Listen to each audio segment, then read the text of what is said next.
کہ امام اعظم ابو حنیفہ اگر رفع یدین منع کرتے ہیں تو کیوں کرتے ہیں، اور کیوں رفع یدین نہ کرنے کا موقف ہی سب سے زیادہ مضبوط ہے، ٹھیک ہے نا۔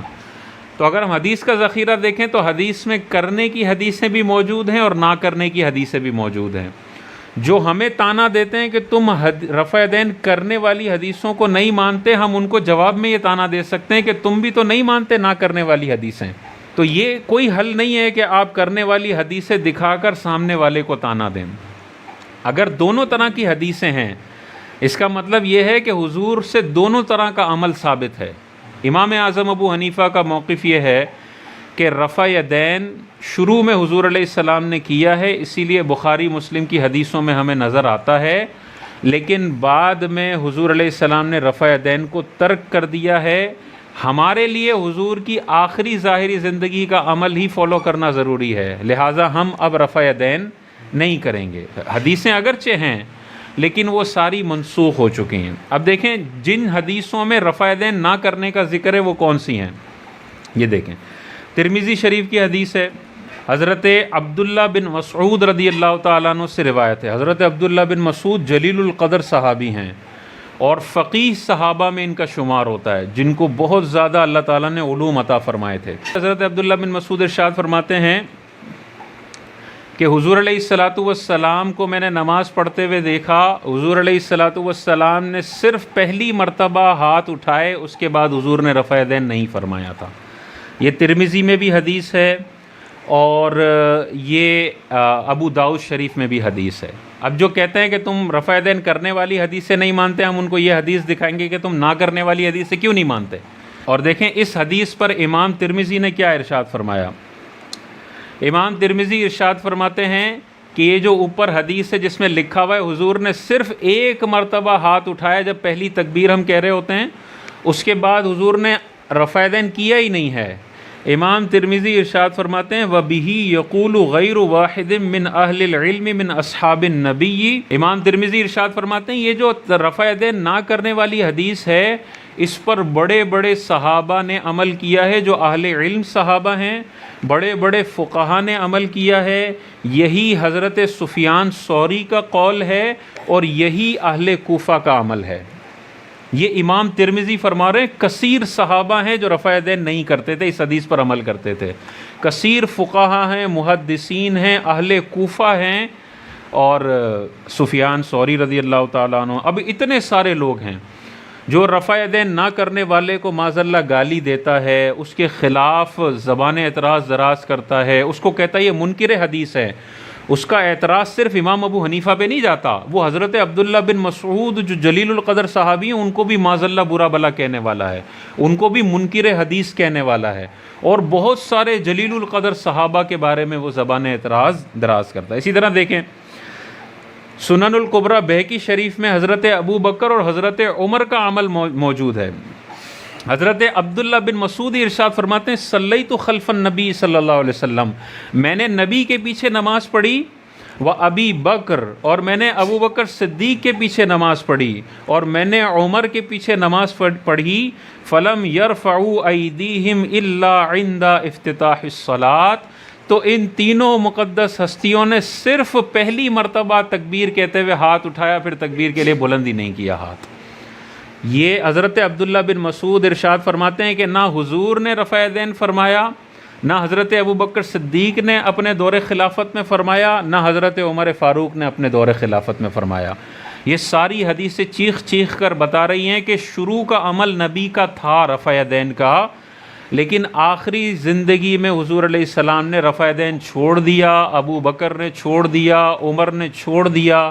عبداللہ بن مسعود کا عمل ہے زندگی بھر کا کہ وہ رفع یدین نہیں کرتے تھے۔ اسی طرح دیکھیں مولا علی کا عمل موجود ہے، موطا امام محمد حدیث کی کتاب ہے اس کے اندر، کہ ایک صحابی ارشاد فرماتے ہیں کہ میں نے حضرت علی رضی اللہ تعالیٰ عنہ کو نماز پڑھتے ہوئے دیکھا تو انہوں نے صرف تکبیر اولیٰ کے وقت ہاتھ بلند فرمایا، اس کے بعد کبھی بھی انہوں نے ہاتھ بلند پوری نماز میں نہیں فرمایا۔ بعض لوگ کہتے ہیں دیکھو بخاری میں آ گیا، تو بھائی صحیح حدیثیں صرف بخاری میں نہیں ہیں۔ امام بخاری خود ارشاد فرماتے ہیں میں نے جو اس کتاب میں 7000 اور کچھ حدیثیں لکھی ہیں نا، یہ صحیح حدیثیں ہیں، لیکن اس کے علاوہ ڈھیروں ڈھیر صحیح حدیثیں ہیں جو میں نہیں لکھ سکا ہوں۔ اس کا مطلب بخاری اور مسلم کے علاوہ بھی حدیثیں ہیں جو بالکل اوتھینٹک اور صحیح حدیثیں ہیں. بخاری اور مسلم میں کوئی چیز نہیں آئی اس کا مطلب وہ اسلام میں نہیں ہے، یہ بالکل غلط بات ہے. اور بعض اوقات بخاری کے علاوہ کتابوں میں جو حدیث ہوتی ہے بخاری سے زیادہ مضبوط ہوتی ہے، کیونکہ حدیث کا دار و مدار ہوتا ہے چین پر، راویوں پر. اگر بخاری میں کوئی حدیث ہے جس کے راوی نارمل ہیں، صحابہ ہیں لیکن عام صحابہ ہیں، اور ترمذی میں کوئی حدیث آ جاتی ہے جس میں جو روایت کرنے والے صحابہ ہیں وہ ابو بکر و عمر و علی و عثمان ہیں، تو اس کا درجہ اس بخاری کی حدیث سے بلند ہو جائے گا. جیسے راوی پاورفل ہوں گے حدیث کا مقام اتنا بلند ہوگا. تو یہ وسوسہ ڈالا جاتا ہے کہ بخاری آ گئی نا، اب ترمذی کچھ بھی کہہ رہی ہے تو ہم نہیں مانیں گے. بھائی نہیں، ترمذی بھی قول رسول ہے اور بخاری بھی قول رسول ہے. رفع یدین کرنے والی جو حدیثیں ہیں اس میں حضور علیہ الصلاۃ والسلام کا صرف عمل لکھا ہوا ہے کہ حضور رفع یدین کرتے تھے، صحابہ نے رفع یدین کیا ہے. کسی ایک حدیث میں بھی یہ نہیں لکھا ہوا کہ حضور نے فرمایا ہو مسلمانوں رفع یدین کرو. لیکن رفع یدین نہ کرنے کی حدیث مسلم شریف میں موجود ہے. کرنے کی حدیث نہیں ہے، کرنے کا حکم دینے کی حدیث نہیں ہے، نہ کرنے کا باقاعدہ ہمارے نبی نے حکم دیا ہے کہ رفع یدین نہ کرو. اور جب عمل اور قول میں تضاد ہو جائے تو فوقیت ہمیشہ قولی حدیث کو ہوتی ہے، عمل اور قول میں تضاد ہو جائے. امام اعظم ابو حنیفہ کو کیا رفع یدین سے کوئی دشمنی تھی؟ کیا وہ جان بوجھ کے چھوڑ رہے تھے کہ یار رفع یدین اتنی واضح حدیثوں سے ثابت ہے میں نہیں مانتا؟ کوئی بغض تو نہیں تھا رفع یدین سے ان کو. وہ تو 80 ہجری کی پیدائش ہے، 20 صحابہ کو امام اعظم ابو حنیفہ نے خود اپنی آنکھوں سے نماز پڑھتے ہوئے دیکھا ہے. تو وہ نماز پڑھتے ہوئے دیکھ رہے ہیں صحابہ کو اور پھر اپنی کتاب میں لکھ رہے ہیں کہ بھائی رفع یدین آخری زندگی کا عمل نہیں تھا، اس لیے میں جن صحابہ کو دیکھ رہا ہوں وہ رفع یدین نہیں کر رہے. کوئی دشمنی تھوڑی ہے رفع یدین سے، کوئی ایسا تھوڑی عمل ہے کہ وہ جان بوجھ کے اس عمل کو منع کر دیں امت کے لیے، نہیں. تو ہمیں امام اعظم ابو حنیفہ پر اعتماد ہے. اگر آپ ڈائریکٹ بخاری مسلم سے پڑھنے جائیں گے نا تو کنفیوز ہو جائیں گے. یار ایک حدیث نظر آتی ہے کیا تھا، 4 حدیثیں چھوڑ کے دیکھتا ہوں تو نہیں کیا تھا. تو آج کا کوئی بیوقوف انسان، انجینئر کا فالوور، وہ اگر حدیثوں سے نتیجہ نکالے گا کنفرم غلطی کرے گا. تو ہمیں ایسے امام کو فالو کرنا ہے جنہوں نے صحابہ کو نماز پڑھتے ہوئے دیکھا، جن کو لاکھوں حدیثیں یاد ہیں، عربی اللسان ہیں، قرآن کے بالکل گہرائی والے مفاہیم کو جانتے ہیں، اتنے سارے علوم انہوں نے پڑھے ہوئے ہیں.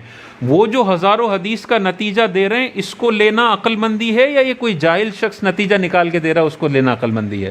بہت بڑا کوئی امریکہ کی ہاسپٹل کا سرجن ہو، وہ کہے کہ علاج اس طرح سے ہوگا، اور یہاں پہ کوئی پان والا ہو اور وہ کہے کہ بھئی دیکھو فلاں کتاب میں علاج اس طرح لکھا ہوا ہے، اس طرح کرنا چاہیے، تو آپ کیا کہیں گے؟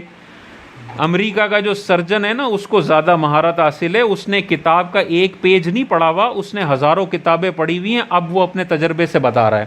تو آج کل یہی مسئلہ ہے، لاکھوں حدیثیں چھوڑ کے ایک حدیث پہ امت کو گمراہ کیا جاتا ہے کہ دیکھو حدیث میں یہ لکھا ہوا ہے، یہ لوگ الٹا کر رہے ہیں. بھائی امام اعظم ابو حنیفہ نے کوئی چنے نہیں بیچے تھے، وہ اتنے جلیل القدر، امت کا اجماع ہے کہ وہ علم کا سمندر تھے. تو ان پر اعتماد کرتے ہوئے مر جانا یہ بہت بڑی سعادت کی بات ہے، نہ یہ کہ کسی پان والے، کسی پلمبر اور کسی انجینئر کو فالو کر کے امام اعظم ابو حنیفہ کو گالیاں دینا. مسلم کی حدیث بھی یہی کہتی ہے کہ نہ کرو. عبداللہ بن مسعود جلیل القدر صحابی ہیں، کہتے ہیں میں نے نہیں کیا، ابو بکر نے نہیں کیا، عمر نے نہیں کیا، اور نبی کریم علیہ الصلاۃ والسلام نے بھی آخری زندگی میں نہیں فرمایا ہے. یہی سب سے بیسٹ موقف ہے. امام اعظم ابو حنیفہ 80 ہجری کی پیدائش ہے، ڈائریکٹ صحابہ کو دیکھا ہے اور زیادہ نالج رکھنے والے ہیں امام اعظم ابو حنیفہ. حدیث میں امام بخاری کا بڑا مقام ہے، لیکن قرآن کو سمجھنے میں، حدیث کو سمجھنے میں، حدیث سے نتیجہ نکالنے میں امام اعظم کا ثانی نہیں ہے. امام بخاری تو بہت بات کے ہیں، امام ابو حنیفہ پہ ہمیں اعتماد کرنا چاہیے. چھوٹی چھوٹی وجوہات پہ اتنے بڑے امام سے نفرت کرنا یا اتنے بڑے امام کا راستہ چھوڑ دینا یہ بے وقوفی والی بات ہوگی. دین سیکھنے کے لیے دین کے ایکسپرٹ کو فالو کیا جاتا ہے، گلی محلے کے پان والوں کو نہیں فالو کیا جاتا. کسی کو چارٹرڈ اکاؤنٹنٹ بننا ہے تو کسی اچھے ٹیچر کے پاس جائے گا، پلمبروں کے پاس نہیں جائے گا.